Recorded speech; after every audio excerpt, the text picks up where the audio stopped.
vez que eu resolvo obedecer a Deus, toda vez que eu começo a jejuar, toda vez que eu começo a orar mais, muitos problemas se levantam ao meu redor. Muitos problemas. É gente até de dentro da minha casa, da minha própria casa. Os meus próprios, do meu sangue, começam a me perseguir, começam a fazer coisas para me provocar. Problemas que se levantam com o filho, com o marido, com tudo. Mas eu entendi que não é eles.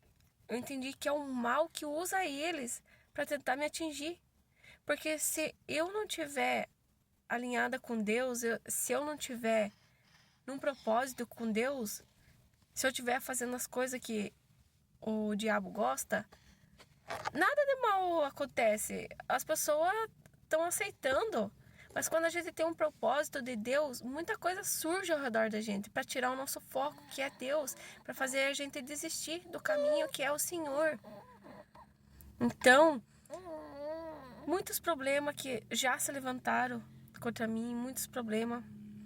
Eu resolvi crer em Deus, ter fé no Senhor, acreditar nos planos dele, nos propósitos dele, que tudo tem um propósito, tudo, em qualquer coisa tem um propósito.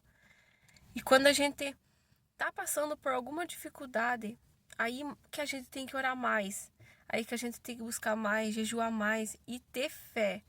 O que é ter fé? Ter fé é até nos pensamentos, é até nas palavras.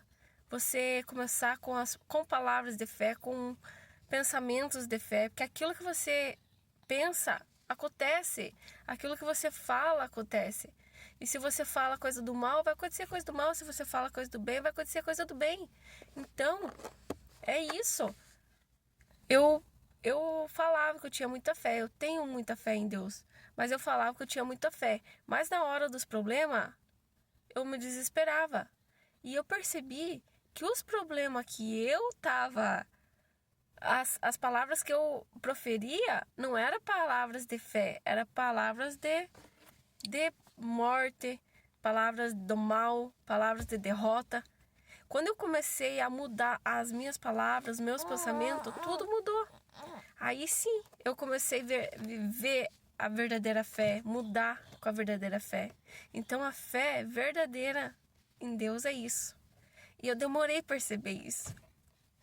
E eu faço esse vídeo para vocês, por quê? Porque eu sei que Deus tem um chamado para mim, eu sei que Deus tem um propósito. E sabe por que Deus tem um propósito na vida de cada um? Pra gente levar para outras pessoas.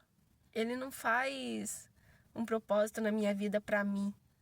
Ele não realiza as coisas para mim. Eu não tenho testemunho para contar para mim. Eu tenho o testemunho para levar para os outros, para as pessoas que ainda não conhecem Ele, para as pessoas que ainda não são dele. Deus é um Pai misericordioso. Ele faz infinitas bênçãos na vida dele, daqueles que creem e obedecem. A obediência no Senhor faz com que tudo mude. Então, para qualquer pessoa que está passando por dificuldade na vida, ou qualquer problema que tenha, confie em Deus plenamente. Confiar em Deus plenamente é não pensar o contrário. É não pensar o contrário. Muita coisa Deus já realizou na minha vida. Quando eu tive aquela certeza. Nada de ouvir pensamentos ao contrário. Aquela certeza que Deus estaria comigo, que Deus ia prover, que Deus ia fazer. E tudo mudou. E ainda vai mudar muito mais. Essa palavra de fé que eu deixo no coração de vocês.